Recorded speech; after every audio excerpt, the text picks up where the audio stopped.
Hello दोस्तों, एक बार फिर स्वागत है आपका अपने यूट्यूब चैनल आर एस के प्लेटफॉर्म पे। आज हम बात कर रहे हैं भारत की संवैधानिक विकास। भारत के संविधान को पढ़ने से पहले आपको इसका संवैधानिक विकास पढ़ना होगा, यानी प्रारंभ से लेकर वर्तमान तक की जो भी स्थिति है हम इस क्लास के माध्यम से पढ़ने वाले।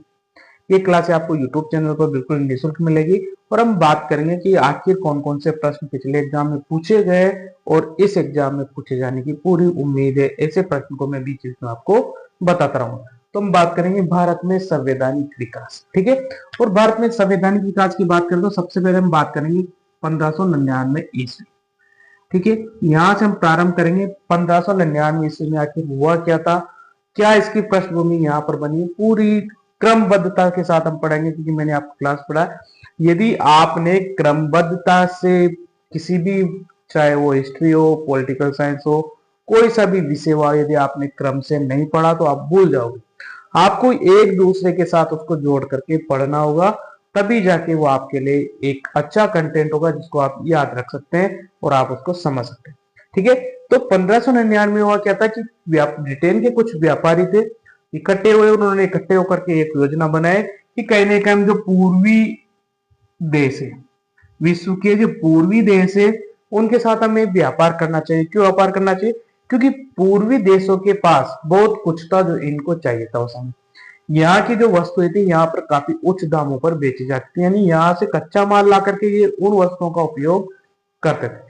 तो इन्होंने योजना बनाई कि हमें क्या करना चाहिए, पूर्वी देशों के साथ व्यापार करना चाहिए।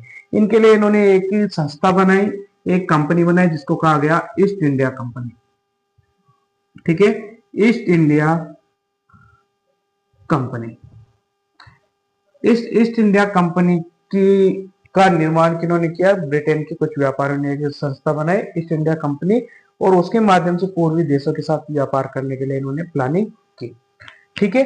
1600 ईस्वी की बात करें, दिसंबर 1600 ईस्वी में इन्होंने यहाँ के सम्राट से इसके लिए अनुमति मांगी, ठीक है, कि हम पूर्वी देशों के साथ व्यापार करना चाहते हैं। तो इन्होंने स्वीकृति मांगी और इनको स्वीकृति मिल भी गई, ठीक है।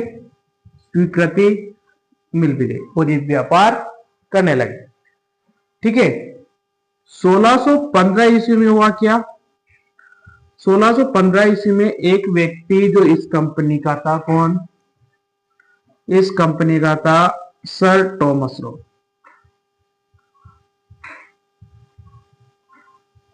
ये भारत आया, ठीक है।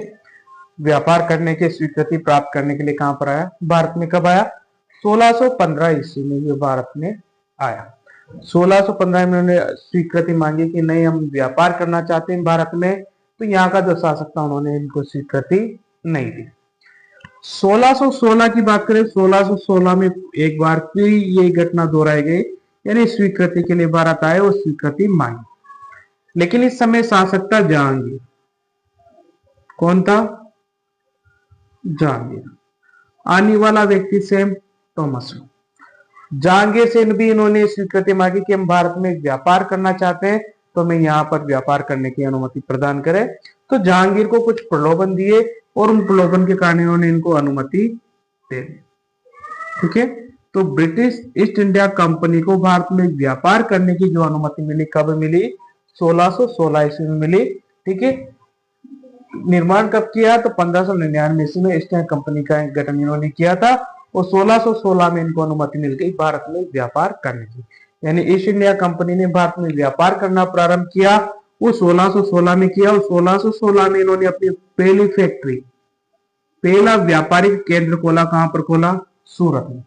पहला जो व्यापारिक केंद्र था वो सूरत में खोला। कब खोला? तो ध्यान रखना, 1616 ईस्वी में ही पहला अपना व्यापारिक केंद्र स्थापित इन्होंने किया था, ठीक है।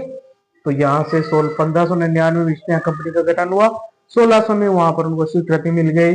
1615 में भारत में आया कौन? Sir Thomas Roe. अनुमति नहीं मिली और 1616 में जहांगीर के शासनकाल में इनको भारत में व्यापार करने की अनुमति मिल गई। कहां पर फैक्ट्री खोली? पहली जो व्यापारिक केंद्र था कौन था? सूरत, यानी गुजरात में, ठीक है। इसके बाद बात करें हम 1757।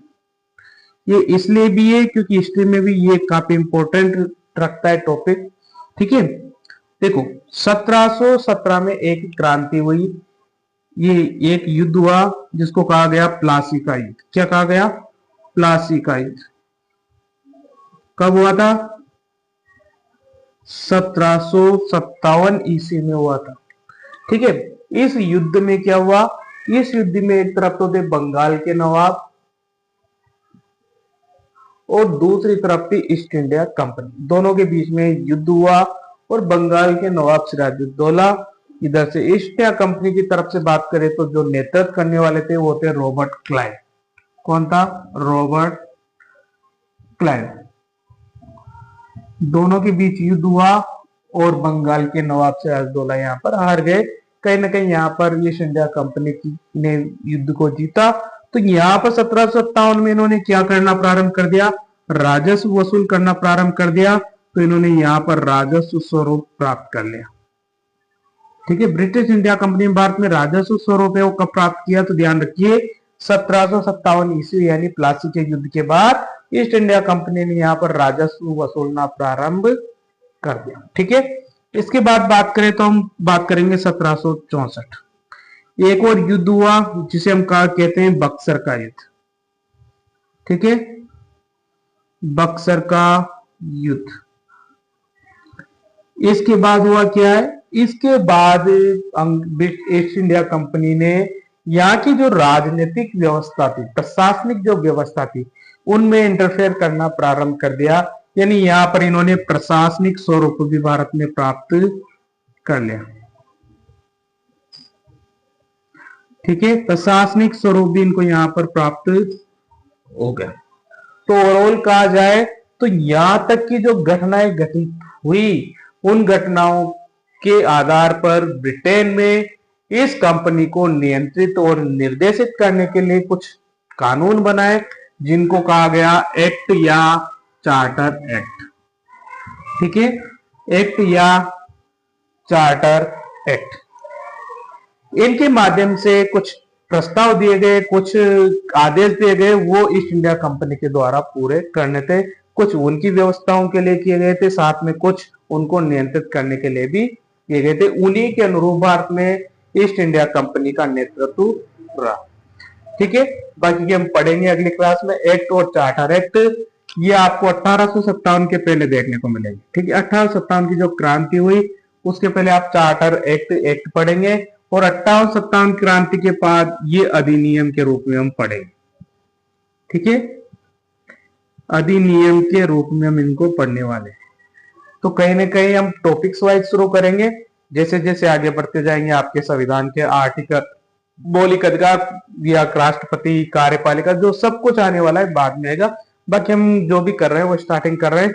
तो जो भी इस क्लास को देख रहे हैं वो यहाँ से अच्छी तरह से समझ के पढ़ सकेंगे। मुझे उम्मीद है आपको वीडियो अच्छा लगा होगा। कमेंट जरूर करें। यदि आपको अच्छा लगा तो लाइक जरूर करें। Thank you. धन्यवाद।